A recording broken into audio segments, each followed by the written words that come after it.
Welcome to the E-commerce Profits Podcast, where we feature top founders and experts in the e-commerce industry and take an in-depth look at the struggles and successes in growing e-commerce brands profitably.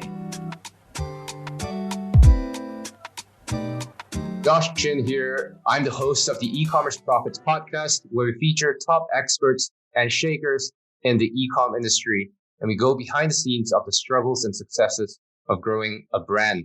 Possible guests include Ezra Firestone, Harmon Brothers, Dr. Charles Livingston, and many more. Now, this episode is brought to you by Chronos.agency. If you're a direct-to-consumer e-com brand that is ready for next-level growth and to unlock the optimal customer lifetime value through email marketing, Chronos is your company. We've helped hundreds of brands get over $70 million and counting in return from email alone, and our clients get an average of 3,500% return from our efforts. We've worked with brands like Truly Beauty, Elias Skin, and many more. Now, the next step is to email us at sales@chronos.agency if you'd like to learn more, or you can go to chronos.agency to check out our website. Today's guest, Ronak Shah, is the CEO and co-founder of Obvi, an 8-figure collagen-focused supplement brand. Obvi was founded with one objective in mind: present the most obvious choice of transparent products which present real results without having sacrificed taste. Now, prior to starting Obvi, Ron and his partners, Ankit and Ash, grew a successful D2C agency for 6 years, Ghost3Media, and they worked with over 30 brands from various verticals and industry. Ron, welcome to the show. Joshua, thank you so much for having me. It's an honor to be here. And just excited to spread the journey that brought us to today with Obvi and Ghost3Media and beyond. And your story is one that's super interesting. I told you prior to us clicking on record here that I'm super interested to learn a little bit more about your background, your story. So for those of us listening who don't know your background, can you give us a quick kind of rundown of how you ended up in business? Yeah, absolutely. So I was actually an accounting major in college. I was going to go the Big Four route, work for Deloitte or Ernst & Young, one of those. I actually started working for Deloitte right out of college. I was doing consulting there. And then I got a opportunity where my roommate at the time, and someone I met in college was my partner, Ankit. So we both had moved out of New York City where we went to college, Pace University, and we moved into a town called Jersey City in New Jersey, where we lived. So my partner at that time was just kind of working freelancing as a designer, and I was working at Deloitte. And in the building we lived in, actually, it was a pretty iconic building, looking back. But there was a startup that was starting up there, in one of the top floors there. And the startup name was Shred. Wow. And Shred was, at that point, probably one of the most iconic kind of brands to be built. And it was basically a supplement and food brand. And so anyway, my partner started there to be a designer. And then I slowly, saw they grinded really well because they used 2 shifts, 9 a.m. to 6 p.m., go home, shower, everyone worked in the same building. You come back at 9 p.m. and you work till 2 a.m., 6 days a week. So I saw my roommate doing this crazy grind and he loved it. So in any way, I got introduced and I came in as the controller. And so it was kind of a finance accounting role. And, being a controller, so I took the leap of faith to leave corporate because I was young. And I said, you know what, let me just take this chance. I have the time to grind. As a controller, you don't have much to do on a second shift. You get everything done. So I started picking up on marketing things. They were the first people to do Instagram marketing, influencer marketing. Shreds was at its peak in 2015 at almost $100 million. When we started, it was a $100,000 brand. So credit to Armin Law, the CEO there. But spent 2.5 years there. Ash was actually my third partner and also came and worked there. Together, Ash, Uncle, and I were really part of the core pieces of Shreds, Flavor God, and some of the other brands we incubated there. After leaving Shreds after 2.5 years, because once you spend 2.5 years, 6 days a week, 2 shifts a day, you feel like you've been there for 10 years. So we left and started our own agency, taking everything we had learned, what to do and what not to do from Shreds. Started our agency, and our agency is what we kind of call our college year. Okay, this is where we were starting to figure out who we are, what our major is going to be. Where our major is health and wellness. We were taking these classes, which is what we call our clients, right? And these classes where we learned, okay, well, this is how you do this. This is the functional skill you learn here. And as much as we, applied everything we knew, there's a lot we learned across the journey. Basically 6 years, which, you can call a 6-year program that we did through our agency at a college. We did this program, and what came down to it is after 6 years, we said, well, we have to submit a final thesis on everything we've learned. And Obvi is that thesis. Obvi is our final thesis of everything we've learned in our journey, everything we've learned not to do, what to do, all the morals and values that we've seen that people say they believe in but didn't execute on. We wanted to kind of cultivate all of the things that we were like, oh man, we would shake our head about something or be really proud about something, bring all of that together. And that's what we're really, on an overarching theme. That's really what Obvi is. It's our culmination of 9 years of working together. I love it. And you were completely vegetarian throughout that journey. Yeah. And you mentioned that the first non-vegetarian product was your own product at Obvi. Yeah. No, and I'm completely still vegetarian at my core. But within that vegetarian piece, there is certain things people have to take, like omega fish oil, right? Or if you're eating gummy bears as a vegetarian, right? There's gelatin. Yeah. So there was always pieces that are like, I have eggs in my cookies and stuff. I don't eat any. I've never had any raw meat or anything like that. But yeah, collagen was something that was like we knew this was the industry we wanted to be in. So one of the things that was pretty powerful for me too was I believed in it so much that I even tried my own product, which technically falls out of the realm of being a vegetarian. But I think it was a very exciting journey. That's really interesting. And what is your favorite flavor thus far? Yeah, favorite flavor thus far, I think nothing beats peppermint mocha. Peppermint mocha. Yeah, peppermint mocha. It releases usually during the holidays. Well, last holiday it released. And it's absolutely delicious. Absolutely delicious. I think it knocks out Starbucks out of the park. I love peppermint, but it often gets kind of a binary review. Some people just hate mint in their food. Some people just love mint. Now, Obvi, for the layman, how is it different? In comparison of all the other supplement brands out there. Yeah, it's a great question. So there's a few pillars to Obvi. That's okay.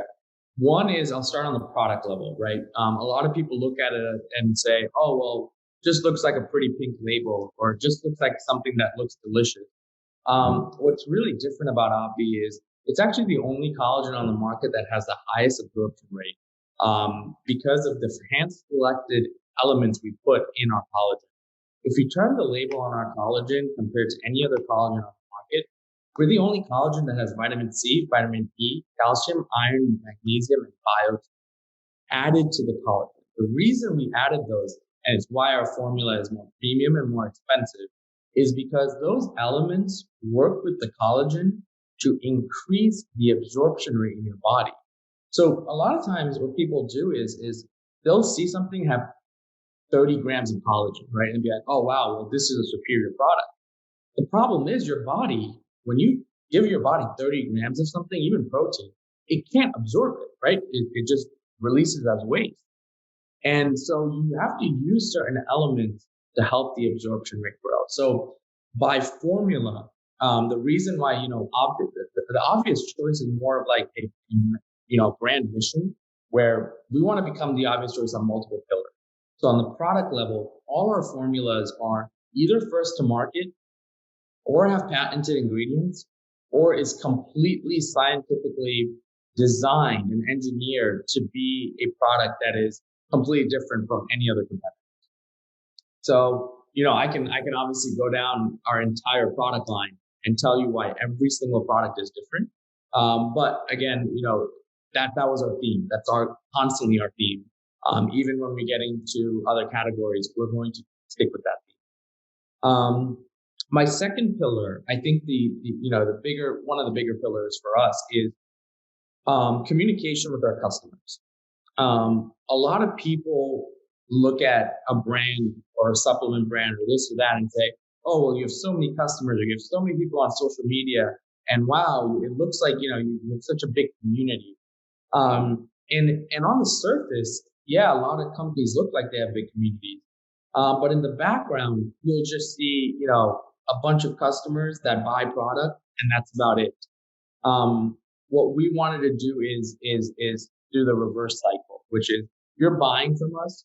We're going to make sure we're communicating with you. So we designed our Obvi community on Facebook, which now till date is the second largest collagen community in the world.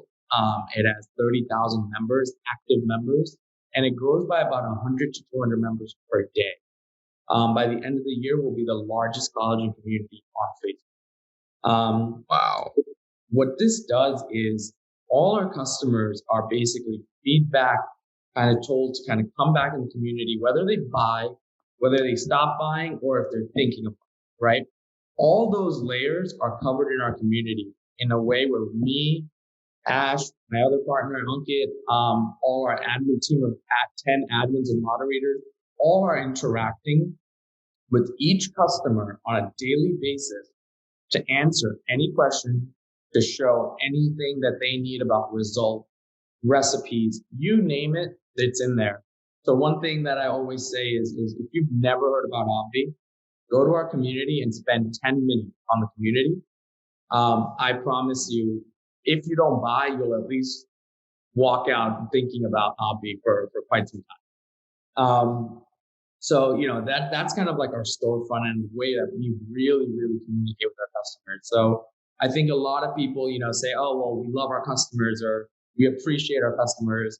We talk to our customers, so of course we love and appreciate them, but we actually talk to them. And then the last piece to that I'll add to that pillar is we listen to them. So a lot of why we can release so many things and innovate on such a high level is our customers tell us what they want. Last year they said we want a multivitamin. It's what we're releasing in 2 weeks. 3 months ago, someone said, well, we want a coffee flavor. We did a coffee war survey where people had a war on which coffee flavor we should come out with. We're releasing caramel macchiato because there's a winner next month. Everything is cultivated through our customer. There's no surprises here. So, anything that you're about to see in 2021, and, we have all our launches figured out until 2022. But anything you see up and beyond, it is not something that we as founders are like, well, we're going to do this whether or not someone likes it or not. We're only doing something because it's completely consumer centric. So again, that gives us that feedback piece and that feedback really tied in. And then the last pillar, I think that it makes us really, really different, is more around kind of what our end goal is versus maybe some other brands, right? I feel like many brands have an end goal cultivated around some sort of monetary goal or acquisition forefront, or go an IPO. I think for us, our true mission and brand objective is to be a brand where we're in every household, not because we're cheap or because, we have the right flavors, but because we were the obvious choice where we were chosen to be in that household. And so when that day comes where, we're in X amount of households, not because of our marketing, not because of this or that, but when someone saw it on a shelf, when someone saw it on a website, or when someone was shopping, they picked us up because we were such an obvious choice. Whether you look at the label, turn the label, look at the product, research us, look at reviews, any layer, it was so obvious that Obvi was the only option you had. That's when we'll hit our end goal. So I think our mission and path is a little bit. I love that. And coming back to your philosophy on innovation and product development in general, prior to this, we spoke a little bit about how most e-com brands today are kind of just copycats of one another and kind of outplaying their competitors through just better marketing. Yes. What, what, or rather, what inspired you to take a very different route in spending all that time, effort, and energy in innovation and product development? Yeah, it's a great question. I think innovation is truly what is bifold. It is bifold, right? Because there's a level of innovation that's going to keep inspiring you and your company to aspire for more. Yeah. And then there's a level of innovation that's going to keep your customers excited, right? People talk about retention being so important. And it is 100% very important. But then there is still what people don't realize. There's still a thing called lifetime value, right? Which is the end value of a customer, which means a value of a customer is finite, right? We just don't know that right off the bat. And so I feel like you can fight that finite number only through innovation. And if that's the case, then at least in my mindset, I think the only way you can truly achieve for more and more and more is to literally come out with more and more and more. Now, the only part to that that's important is quality, right? You cannot give up quality in terms of in exchange for quantity of innovation.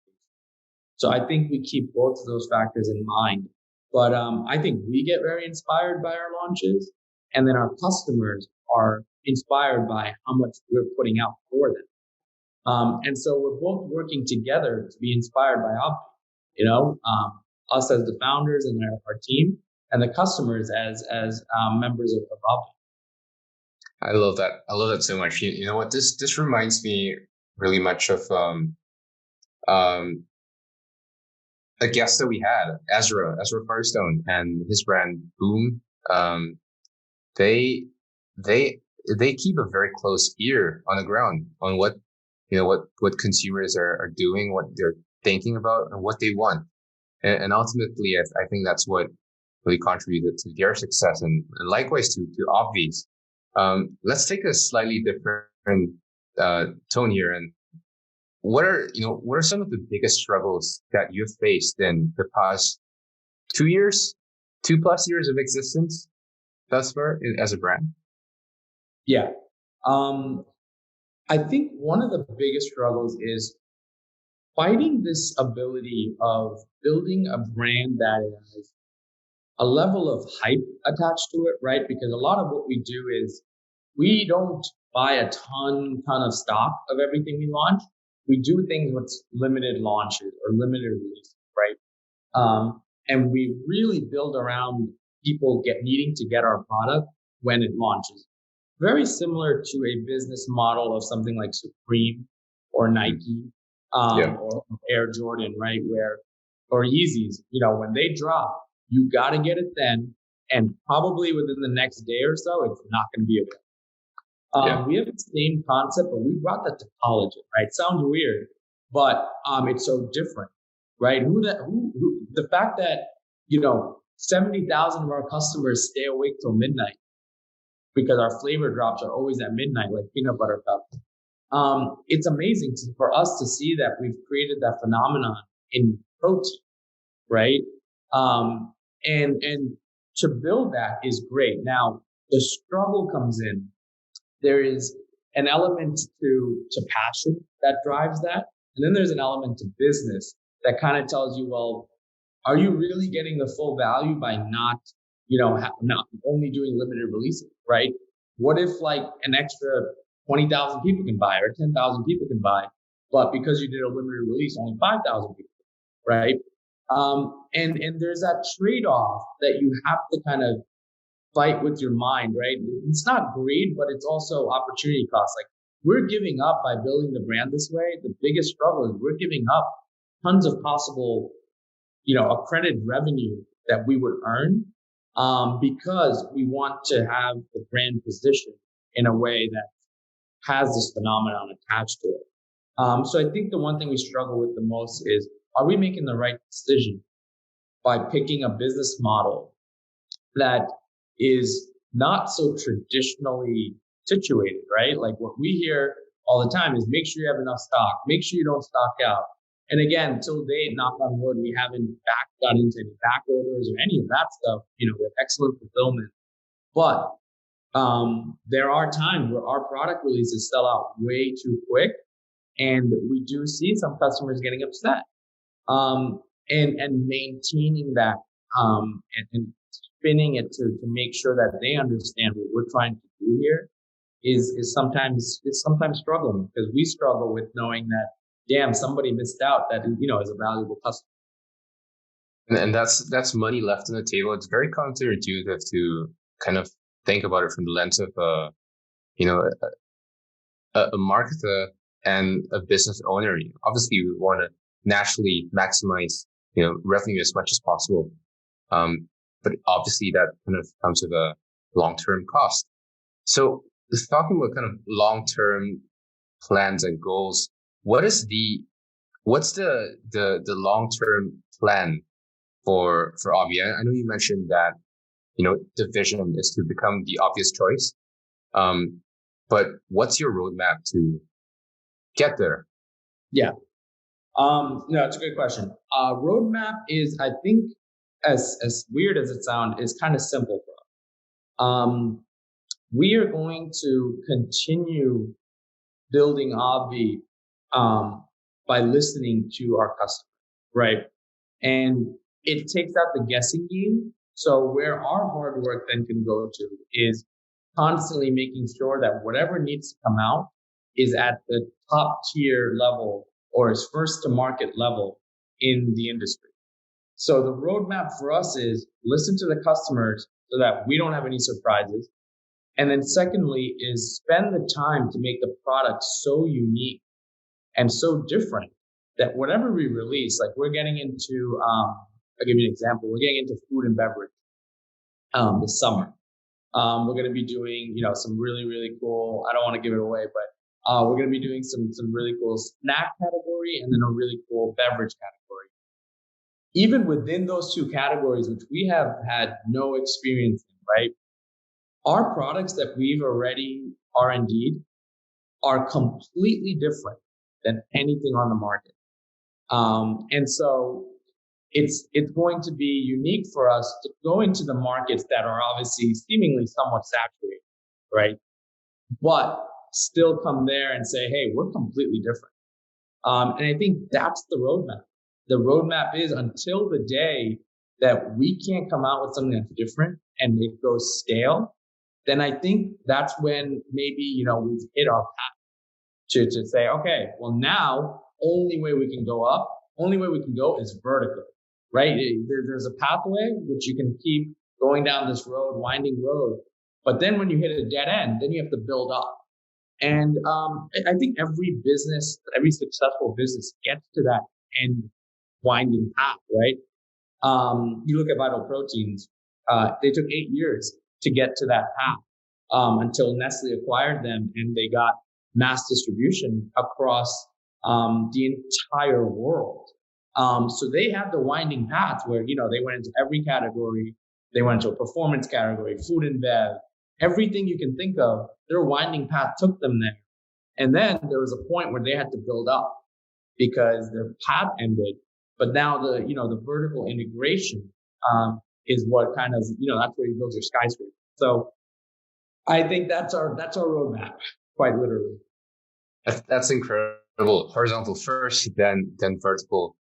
I'm curious because I think that takes, from an outsider's perspective, I have absolutely no clue when it comes to product development and building an e-com brand from scratch. Even that's an incredible task to me. Now, That must take some type of dedication and patience to accomplish, because the easy road to take, it seems, and correct me if I'm wrong, would be to just go vertical and scale your proven products as much as possible.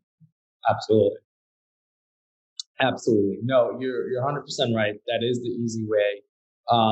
And I think for us, this is where I'm blessed to have the team that I have, with my two other partners too. We're all three of us have gone through the same journey together. And I think sticking to our values has been so kind of easy in a way to do for us, because the glitz and the glamour of vertical scaling without purpose doesn't move us, right? So if you told me, hey, you had an option where you got to take this winding path with not knowing what's going to happen at the end, but the journey is going to be more prideful, more, purposeful, and you're going to deliver everything you've always wanted to do, versus tomorrow you can be a $50 million company, or you can be a $100 million company, but you just got to vertically scale and, start spending X amount, and this is going to be your payout. I think all three of us would pick the first path, not knowing that it's a complete gamble of what could happen, but knowing that we're going to do something that we're just going to be so passionate about. Again, money will, of course, be a byproduct of the passion if all goes well. But money is not what drives us, because we've seen it. We've seen the $100 million brand get built. We've seen, 30 other brands we worked on be extremely successful.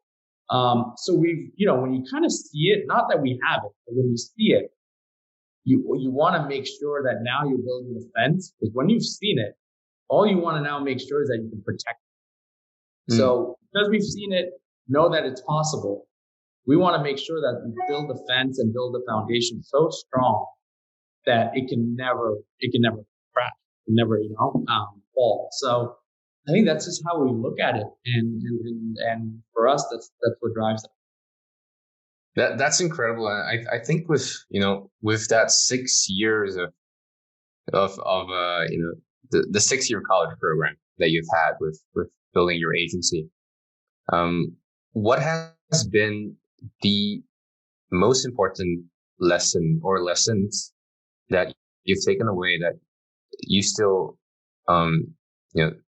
feel that you're using to this very day? Yeah. Customers are more important than you. Customers are not, they don't just mean money. They don't just mean revenue. Customers are so important that they literally can be the legacy of your brand. And that means your first customer and the one you just had minutes ago, that just became a new customer. Valuing each of them is so important. Talking to them is so important. All of us partners wise, each evening we'll spend at least a few hours each talking to our customers in our community. If you go in our community, you'll see us everywhere. Whether you're, again, a customer that just became a customer, or you're a customer that's like, hey, I really don't even know if I like your product, but I'm here to see. We're here to help. And I think what I learned in those 6 years, I think a lot of people would build brands, and as soon as they saw that there was scalability involved, the more scale people got, the less they started to care about their customers. Because the new incoming customers gives you that serotonin, drive and adrenaline to say, oh, well, let me just get more. Let me just get more. Let me get more. And as you keep saying, let me get more, you're forgetting more and more about the first customer and beyond. And the further away you get from communicating from your first, you're going to become a product of only being able to scale to be successful. Rather, at Obvi, what we can say is we don't need to do a single product launch. we don't need to do, you don't even have to run ad, but our customer base is there. It's healthy. It's strong.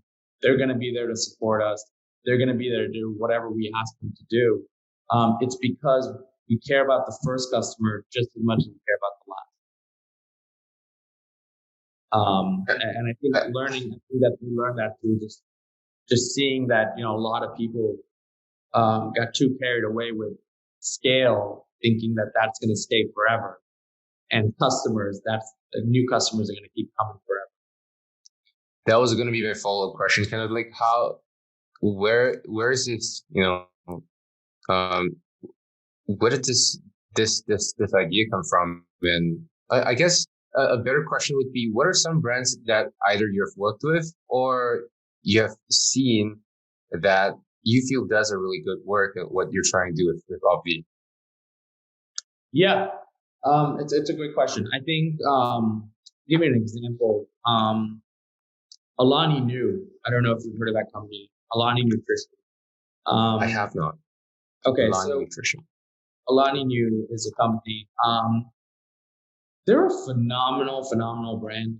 I think they're probably maybe a year older than us, but probably one of the leaders in the supplement health and wellness space right now. Wow. But what's amazing is the way they communicate to their customers is very similar in the aspect of when their customers ask for more or ask for something, you can tell Alani Nu is listening because you'll see that in their innovation pipeline or releases pretty quickly. And I think it's so important to showcase that you're listening, because sometimes there are companies that do listen, but don't showcase that they're listening. And so I think Alani Nu is an excellent example. Magic Spoon, the cereal company. Oh, yeah. Absolutely incredible example of innovation, being completely different in the market, talking to the customers from the founder story, right? The founders are constantly trying to, talk to their customers. They've done a phenomenal job. And then I think on an innovation height level, there's a brand called Ghost Lifestyle. And they are actually, I think, the second fastest growing supplement brand in the world. And what's really cool about them is they went and licensed different brands. So like, I don't know if you've heard of like Sour Patch Kids, right? The candy. Yeah. So they licensed Sour Patch Kid and created product flavors for their pre-workouts and stuff by real flavor systems of those candy systems. That's insane. Wow. So if you go to their website, you'll see all these different licensing plays they did. So they did, their protein has real Chips Ahoy from Nabisco. They have, so they're actually work directly with Mondelez, the conglomerate owner. Oh yeah. So the level that they're at innovation wise is so different that it's a completely different path. It's a path around authenticity, right? Because you'll see a lot of flavors that have chocolate chip is the flavor, but how many flavors is Chips Ahoy chocolate chip, right? Oh yeah.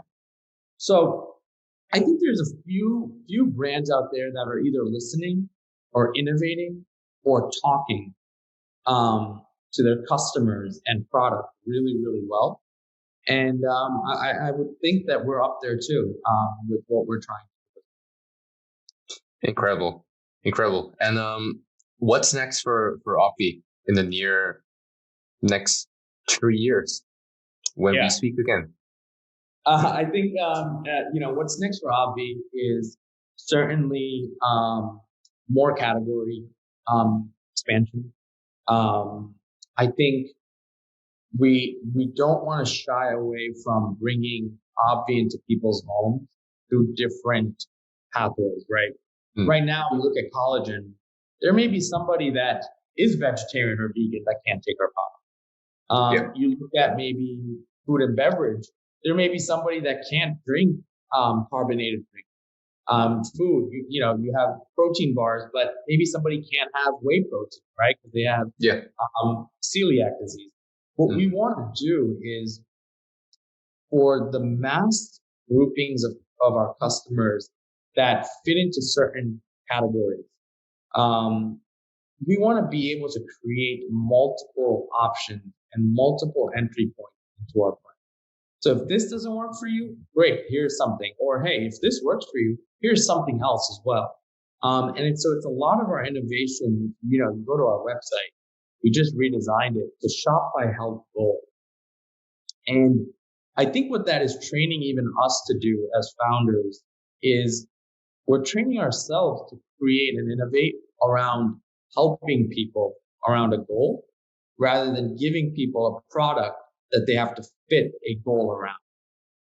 And, sometimes product lead you just at a goal. Like you may go buy a fat burner and, Joshua, you'll be like, hey, I need to lose 20 pounds. And so the fat burner I have, that's how I'm going to lose 20 pounds versus I need to lose 20 pounds. Let me go look for a fat burner. So I think we want to start catering Obvi to becoming where you come in with your need and we're going to provide you with how you're going to get there across multiple channels, across multiple categories. That's the goal.